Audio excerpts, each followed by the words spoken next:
Hello everybody, welcome to Nature Calls. Anthony here, and in this video I'm going to give you my review of my now 1-year-old Tesla Model 3 dual motor. So the long range version. We have just over 10,000 miles. I think we're actually might be just over 11,000 miles now. So we put about 1,000 miles on every single month driving this car. So I'm going to go over the wear and tear that this vehicle has seen over the year. Cover anything that's been replaced or whatnot, any upgrades that I did, to hopefully give you an overall idea on what 10,000 or 11,000 miles worth of use is. I did pick this car up on December 5th of 2020, so now we're towards the very end of December 2021. So far, as a grand overview, this car has been amazing, really excellent. Love the range I get out of it with the long-range dual motor setup. The performance is really spectacular too. Unless there's another Tesla, you are basically the most agile, fastest thing on the road.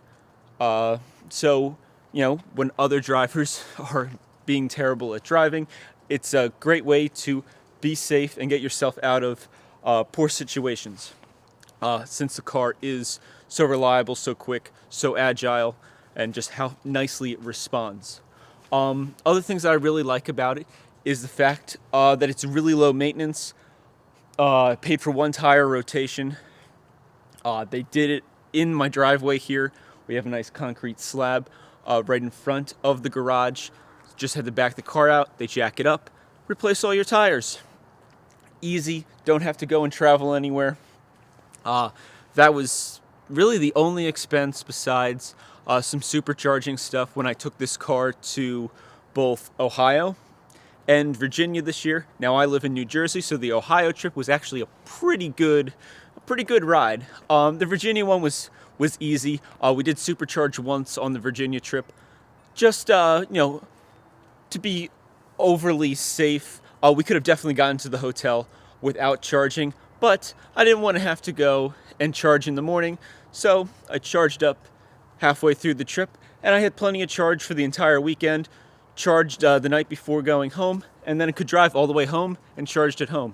For the Ohio trip, a little more charging needed to be done.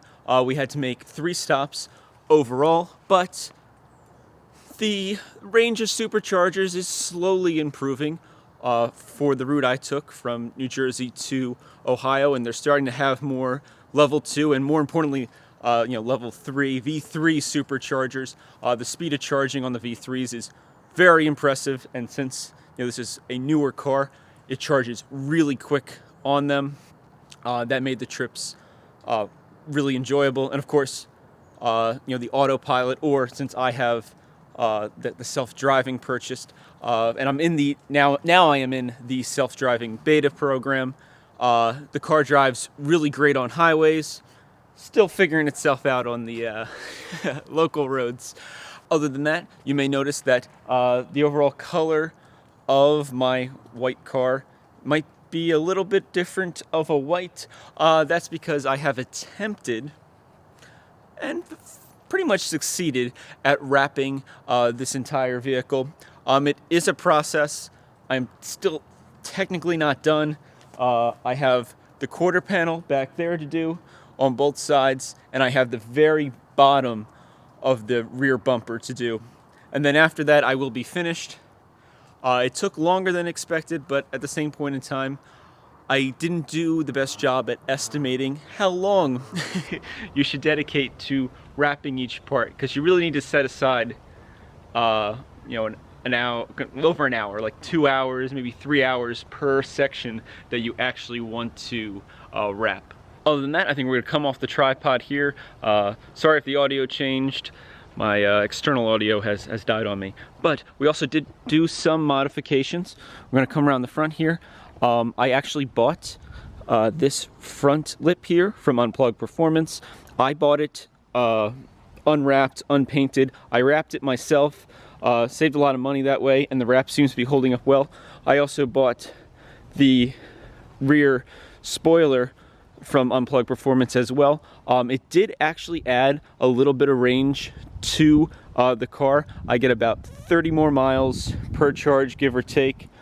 Still working on getting some more data to really prove that those two pieces make a difference.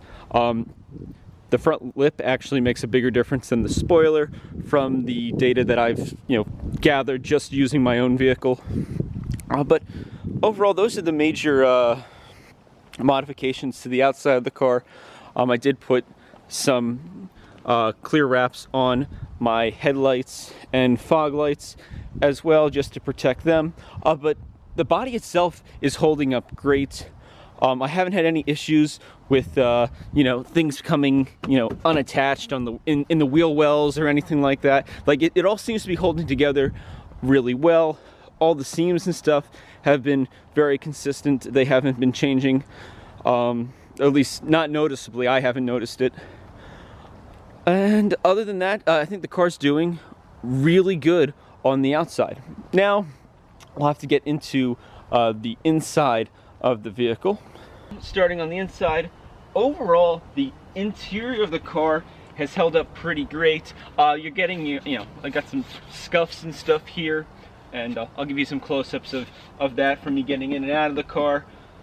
Most of it is just like dirt and stuff that can clean right off, so not really a big deal. The only damage I did do was on the inside piece over here.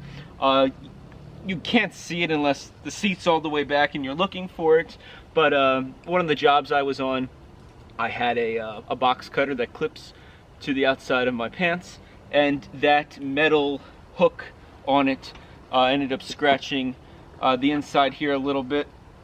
Not the biggest deal. This is not going to car shows, and it does not it doesn't take away from the functionality of the vehicle, and I don't intend on selling this anytime soon either, so I'm not overly concerned about the resale value.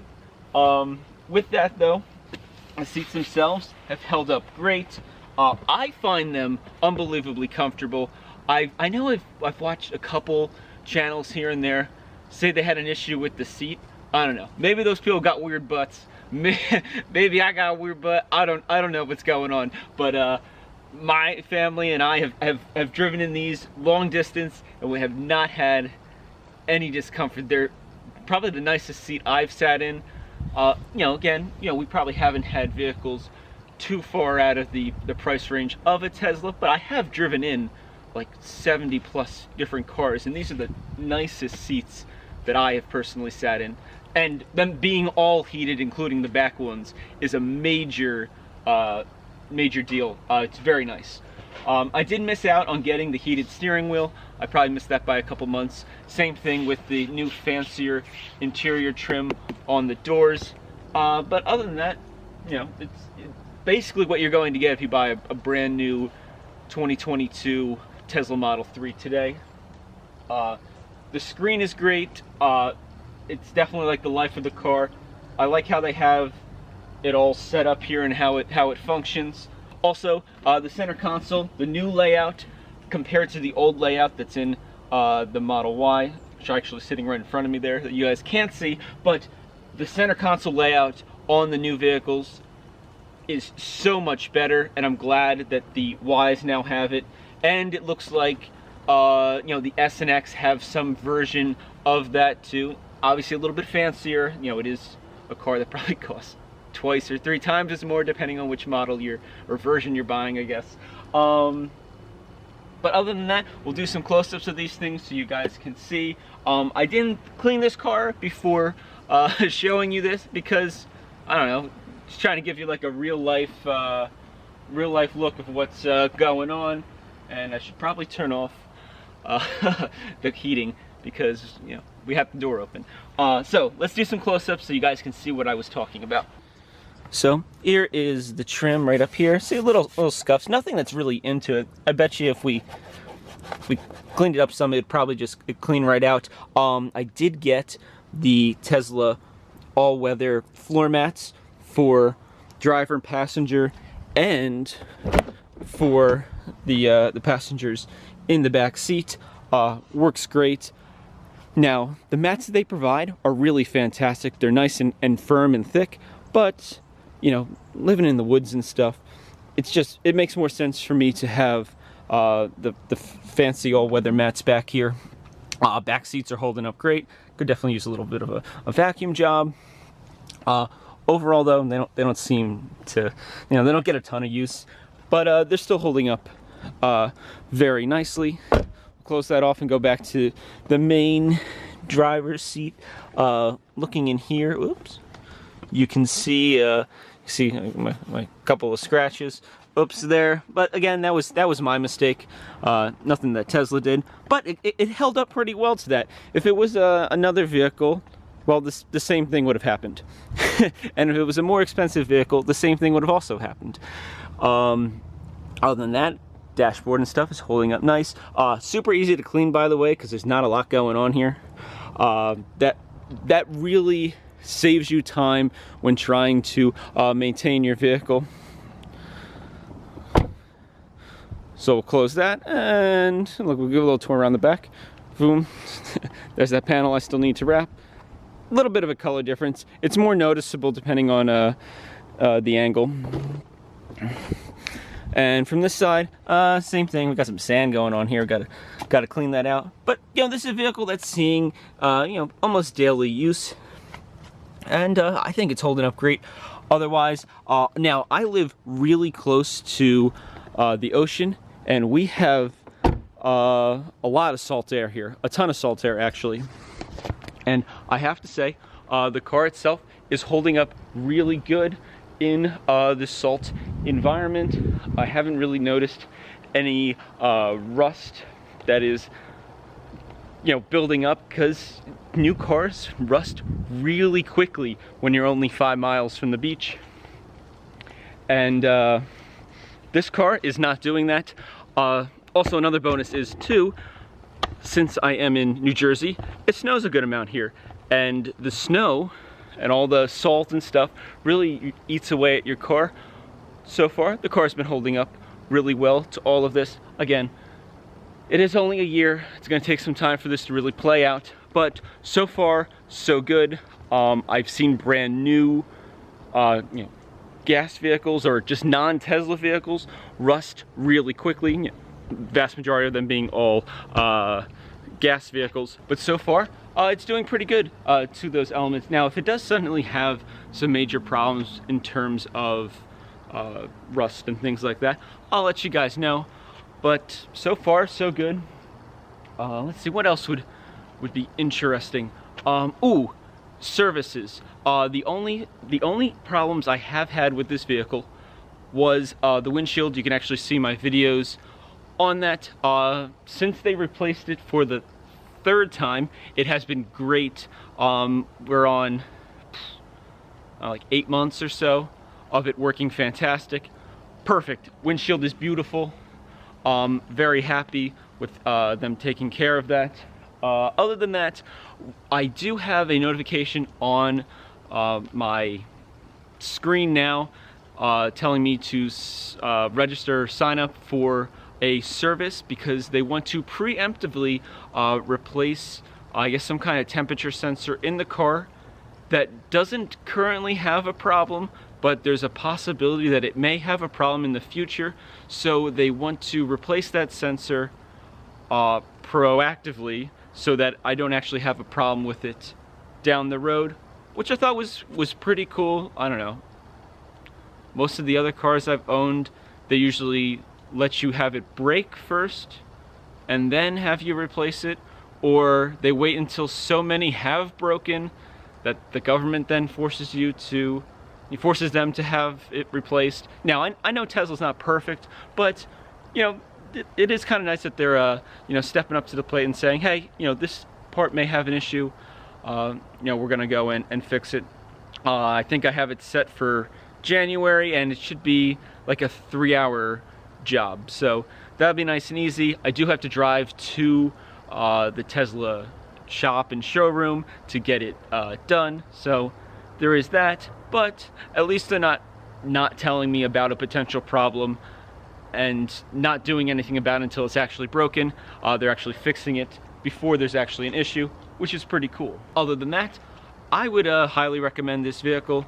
I enjoy it. It saved me a ton of money on maintenance and gas. Again, the only thing I've paid for is the tire rotation and some supercharging going between New Jersey and Ohio and New Jersey and Virginia.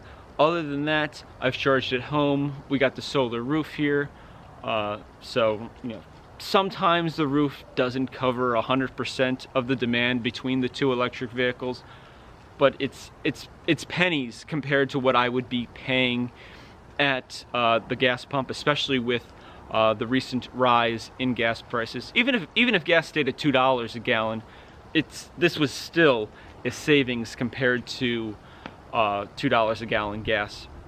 Other than that, though, you know, do your own math with your finances, figure out how much you drive, and see if it's actually, you know, a viable option for you. I think there's a lot of calculators and stuff online now. There wasn't so many when I bought mine, but there seems to be a ton now. So, you know, figure out if you know, a vehicle like this is going to be helpful or maybe even neutral in your finances, because it definitely makes up for itself in terms of your performance. I like the comfort of it. I personally like the styling, and you know, just what I get out of the vehicle, even if it costs me more than a gas car, which it didn't. I think it would still be very worthwhile. Now, if you are in New Jersey, unless this changes, and I'm sure it will change, when I purchased my Model 3, I actually got it tax-free and $5,000 back. So that was a really nice savings that I kind of, you know, built into the savings I'm already getting by not, you know, paying, you know, $4 a gallon almost for gas and all the other things like brakes and such. So with that, that is my experience with my Tesla Model 3 long range. You know, for this year, it's a year old now, so we'll see how it goes this time when it turns 2 years old, and I'll keep you guys posted. If there's a major issue that shows up, I'll let you know. All right, other than that, thank you so much for watching, and I hope you have an excellent day. Be sure to like and subscribe, and I'll see you guys next time.